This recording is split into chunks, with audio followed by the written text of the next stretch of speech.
I feel that we're living in a time of where we're having sort of a crisis of courage. I feel that we don't have enough people who are courageous enough to stand up and speak their truth.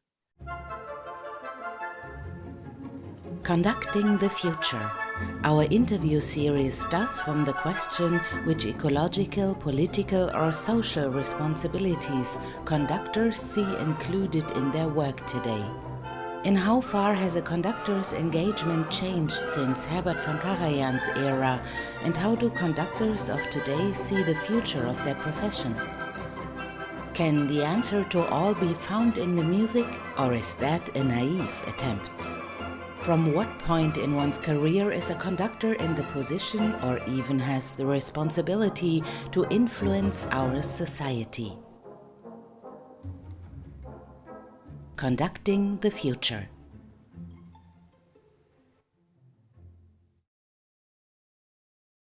I think on all fronts, it's changed dramatically since Karajan's time. I think, although that said, I would like to mention that I still think there's an archetypal image of the conductor as the inaccessible maestro who is untouchable and inscrutable, which I think is quite damaging in the times that we live in. But I think musicians now, they're looking for and they're expecting a much more collaborative experience from the conductor. The institutions are also expecting, I think, a much more engaged person that is accessible and reachable.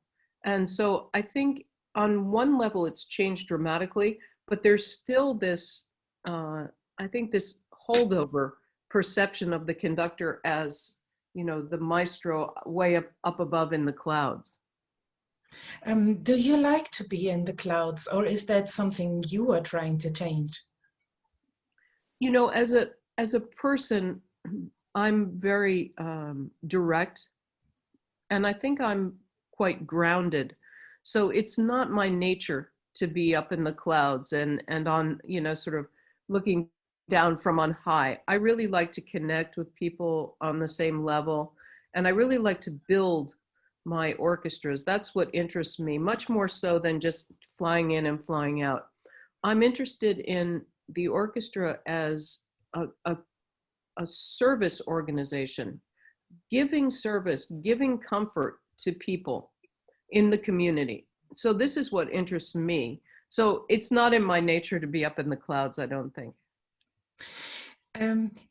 What has changed since Karajan's time is for sure that female conductors are more visible on stage, but that was a process. And in fact, I'm not sure if it exactly started with Herbert von Karajan, but he was a supporter of that.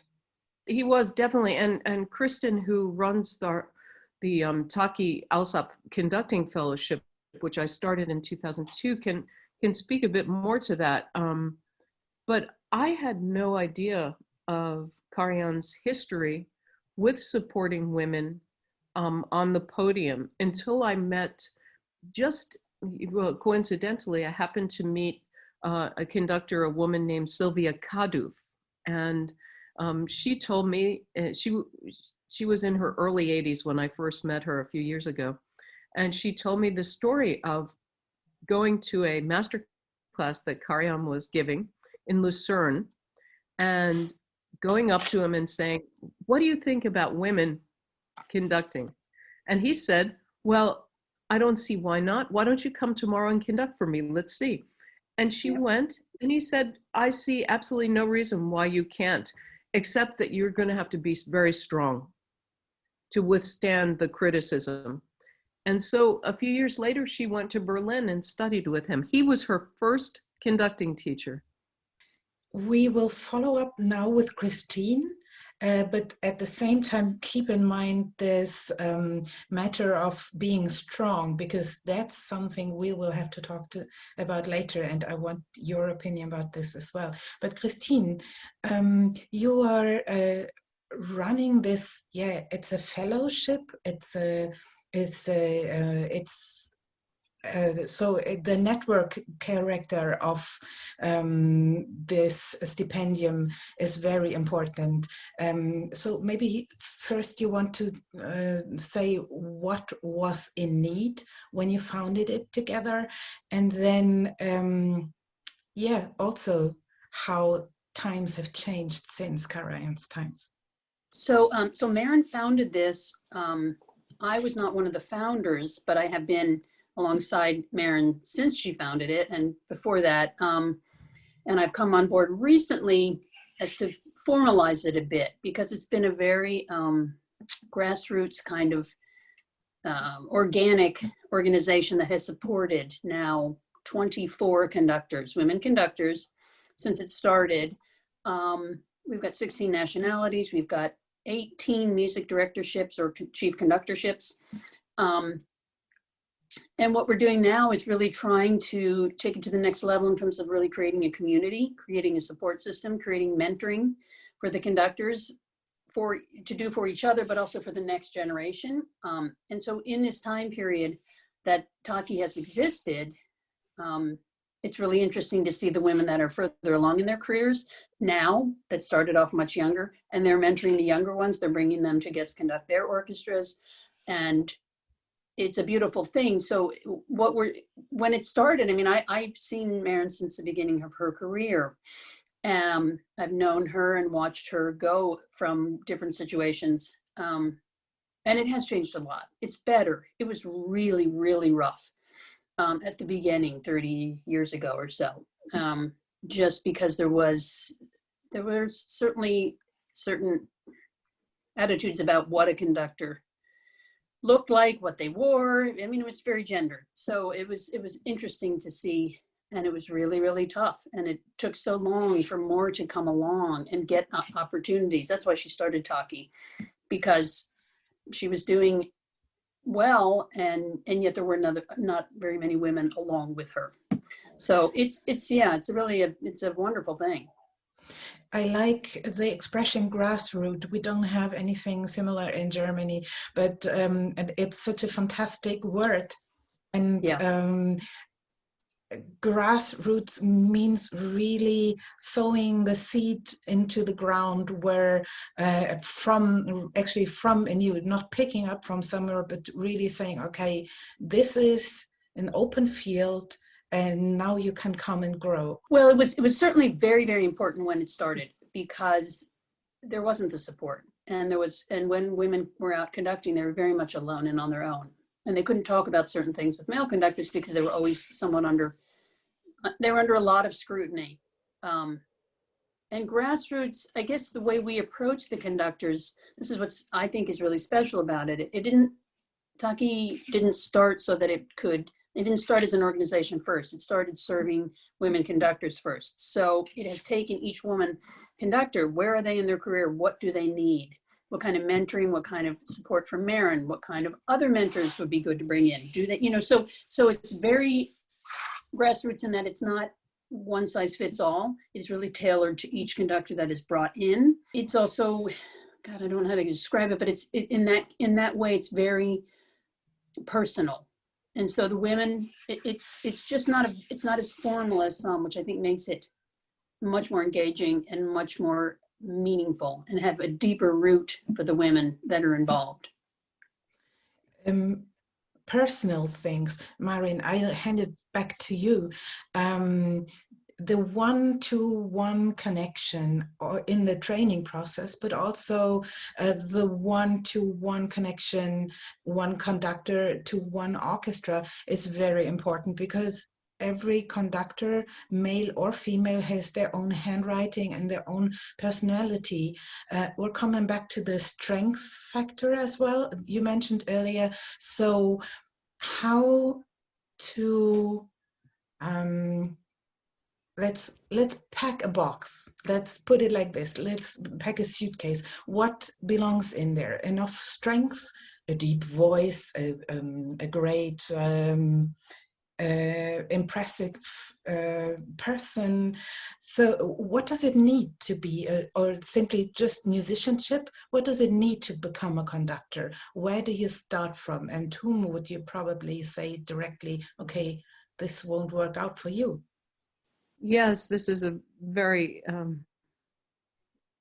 very good and very, very challenging question to answer, because each relationship is so individual that it's really, it's very, very hard to predict exactly what will work.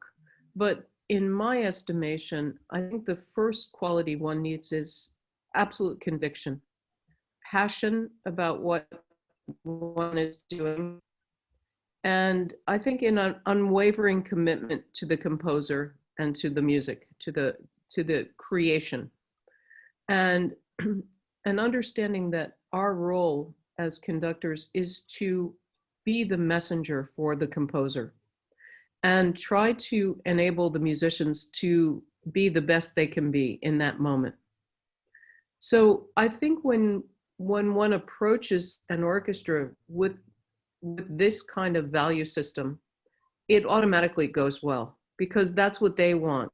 And then everything else is a matter of, really sort of those small details that are difficult to quantify. The chemistry is something, as we know from personal relationships, there's a reason we're each attracted to one person and perhaps put off by other people. It's a bit difficult to describe, but these are all very important. And I think being the conductor a bit lonely, even if you're a collaborative person, you are the boss and you have to make the final decisions and take the difficult decisions often and live with that.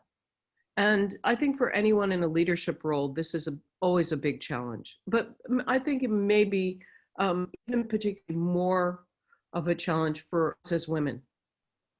When you decided to found this grassroots organization, I said before that I like that word so much, because growing something really from the ground is so important. When you founded this, what was the reason to say, I won't add it on to some other scholarship, I will purely make this from my own perspective? What was important for you then? Well, I think that as I looked around, as my career developed and grew, I expected that I would see a lot more women in the field. And, 5 years, 10 years, 15 years, 20 years went past, and the numbers were very similar. And so I decided that I needed to at least put a stake in the ground and say, okay, if I don't do something, who really is going to try to change this landscape? So it was a very conscious effort to say, I want to create something that is completely devoted to women on the podium. And if you're a woman interested in pursuing, I will try to be a resource for you and make it easier for you. So it was a very conscious decision in 2002 to start this fellowship. And what a joy today that there are so many more women who are entering the field and succeeding in the field. Is there a very stupid question from my side, but is there is there a difference at all between a male or a female conductor, or is that just simply an inappropriate question? I don't know, is it inappropriate? I mean, I think it's an honest question. And I think that, of course, there are differences, of course. But I don't know that there are differences that matter at all. Of course, there are differences between men, women, others. There are differences between all of us. And those perhaps manifest in conducting. I think there are also so many gradations you know, just even among men conductors, male conductors, where, you know, this man has a more, perhaps a more feminine approach to this, or a more, you know, what would stereotypically be called that. So I don't know that any of these differences are really measurable enough to focus on. That's my feeling. What do you think, Kristen? Yeah, I think 30 years ago was very different. I think women, because they were so rare, you know, you were to not be too dainty, and there were just so many stereotypes that women had to really work against, so that otherwise they would be considered too girly, even on an unconscious way. Now I think it's much, much better, because I think it's really terrific, because there's so much more variety now. There's so many more women conducting that you can see that women can be very, very strong, but they don't have to be so strong as they had to 30 years ago just to prove that they were as tough as the men were. And then you realize, wow, you know, there are a lot of men that conduct in certain ways that if a woman was doing it would be considered dainty, or would be considered light, or, you know, things that, Yeah. And now I think it's almost liberated them a little bit. Well, I wouldn't say that, they're pretty liberated as it is, but I would say that it is interesting to look at how these characteristics and how these different things now are getting less and less gender focused, because they're going back and forth between men and women. I think it's much, much better, certainly than it used to be. And I think that's a really good mean, there is point. That's a really good point Yeah, about how now today there's so many more women, and, you know, women of different ages, women of different ethnicities, women of different sizes, women's of different shapes, so Right. that there isn't one stereotypic image of the woman. So I think we have the ability finally to, you know, be anywhere on this spectrum and be taken for who we are as individuals. Yep, I agree. That's perfectly put, because I think now is the time to sort of think: are there too many? Is the road too easy to be taken to become a conductor or a musician in general? Because there are so many opportunities, and the world is spinning so fast that young musicians, young conductors don't even have the time to really become maestros, maestras, but rather have to be in the limelight for 1 second, and if they don't succeed, they're out and away. So how to deal with that? I think that this goes to a different question, really, and one that is very much a condition of our time, which is that, and maybe we have my teacher and mentor Leonard Bernstein to blame for this, because he was such a wunderkind at the age of 25 or so when he stepped in with the New York Philharmonic. But I think that this idea of youth and protege is something that people are always looking for. And so I think it's often easy for a young conductor to get pushed into a bigger spotlight than he or she may be ready for. I do like the idea that as conductors, we're given more time to grow and mature. You have to think that and remember that conducting is very different from being an instrumentalist, because you don't have an instrument unless you're in front of an orchestra. So it really requires a lot more experiential learning rather than, you know, alone in your room learning. So I do think, and of course, so much of conducting is also the psychology of interacting with people. And that's something that very few people are just born with. So it takes time to develop that, I think. And I also find that in general, I think we as human beings are in way too much of a rush. For what, I don't know, but, you know, let's hurry, hurry, hurry and push people and this kind of thing. And maybe we do a disservice to the young conductors this way. Choosing the repertoire, is there a one way and no other? Oh no, I think the repertoire is our vehicle, you know, our personal vehicle to success. And repertoire, of course, for a conductor, also a repertoire focus will often change. Certainly mine has changed and evolved quite a bit over my career. But I try to share with young conductors how critical it is that they find the repertoire that resonates with them, and that they can, you know, that they could stand in front of any orchestra in the world and convince them that this is the greatest piece they could ever play in this moment. And so repertoire is really the defining feature, I think, of an artist's career.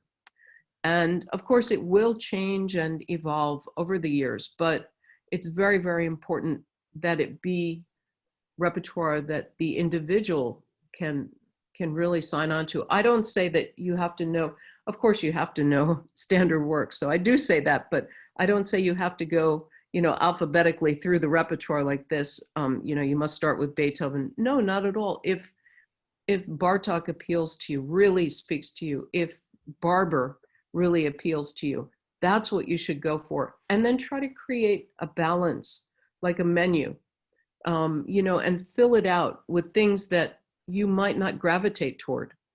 You were saying earlier that this, or maybe I can say it, the speed in which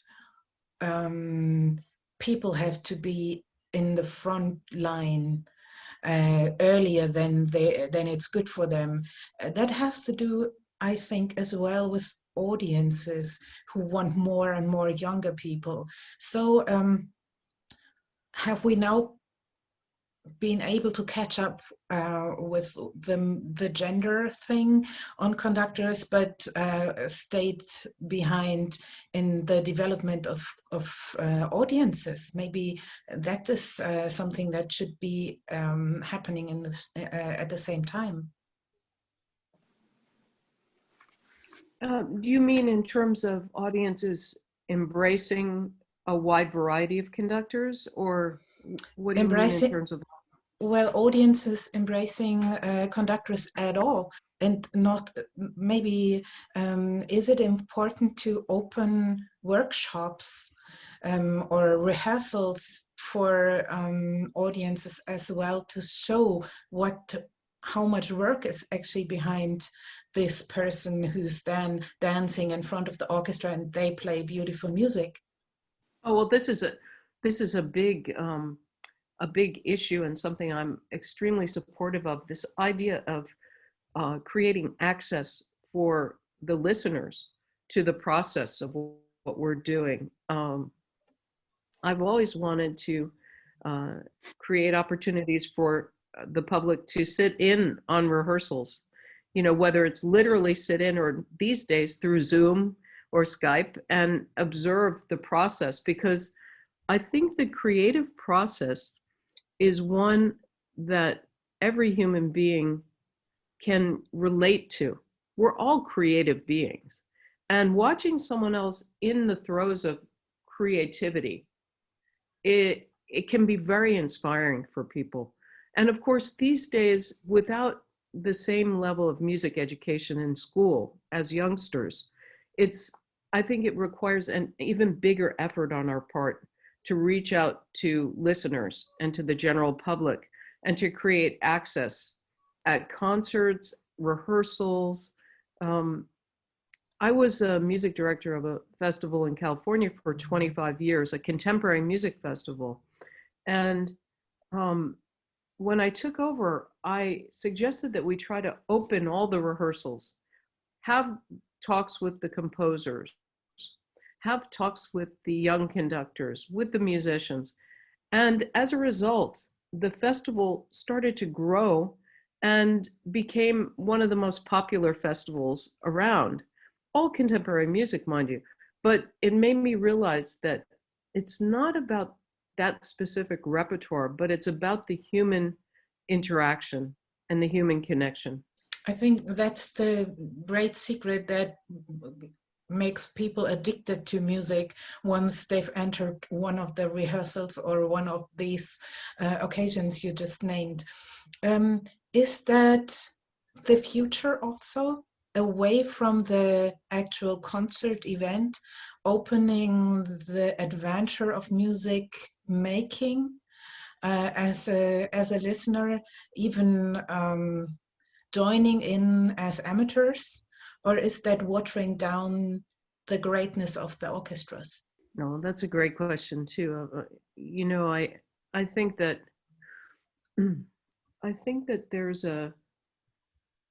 there's a place for both.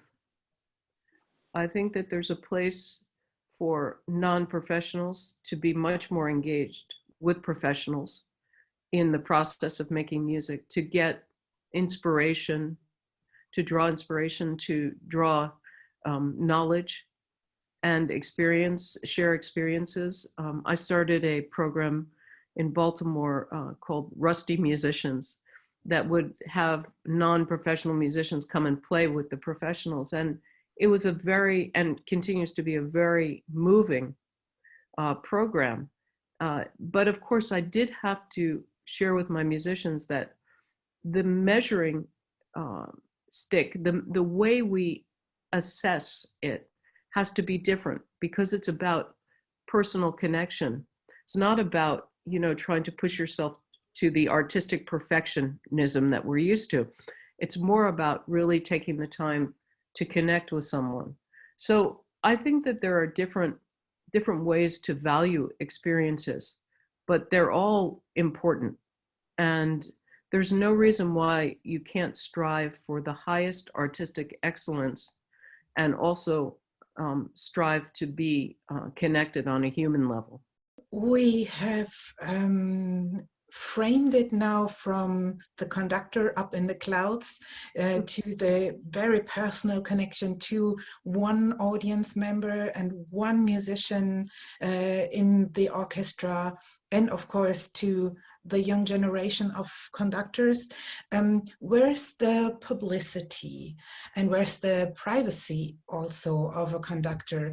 Do you think as a conductor you have to have public opinions, political, social, even ecological issues that you have to be ready to give one precise answer whenever somebody's asking you?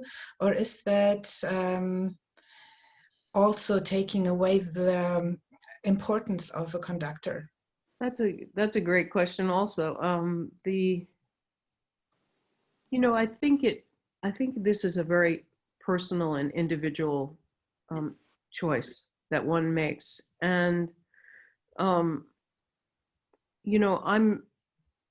I'm not a person that can just stand on the sidelines and say, this doesn't affect me, I'm just here to do the music. Because I believe that when one is given a platform from which one can really set an example, I think it's a bit disingenuous not to take advantage of that. So I feel strongly that activism and being socially responsible is a big part of being an artist, whether it's a conductor or musician or actor or whomever. But of course, I don't know that should be a defining feature or a defining factor in assessing someone's artistry. I don't know, Kristen, what do you think about that subject? I think it's really interesting at this time. We've had one of our conductors at least reach out, one of our Takis, to just ask about, she was being approached, especially with the Me Too movement in her country, to give an opinion. And she was concerned, would that impact her career? Would that impact her future work prospects? And, we could not say, do it, don't do it. It was really entirely up to her, how strongly she felt, how much she wanted to engage that way. or not. She's at the beginnings of her career. So is it risky or is it not? And then you think about Leonard Bernstein, who had a whole FBI file on him because he took political stands, and he was associated with the Black Panthers, and he took a lot of risks. I think I don't know from that period. I wasn't exactly there at that time, but did it impact him? I'm not so sure, but he felt strongly about it. So it is really, really personal. I think for women conductors, the Me Too movement has brought that as like the focus for women conductors, because there has been a lot of stuff that has gone on in the industry in the past. And do you speak to it? Do you not speak to it? And I think that's a very, very personal choice, because it depends on what your goal is and whether you were comfortable with that. So there's no one answer for that. I also think I agree 100%, Kristen. I feel that we're living in a time of where we're having sort of a crisis of courage. I feel that we don't have enough people who are courageous enough to stand up and speak their truth. And so I would say that I'm looking for that, not just from artists, but I'm looking at that from politicians. I'm looking at that from all of our leaders. And it makes a big difference to me when someone is willing to stand up for what they believe in.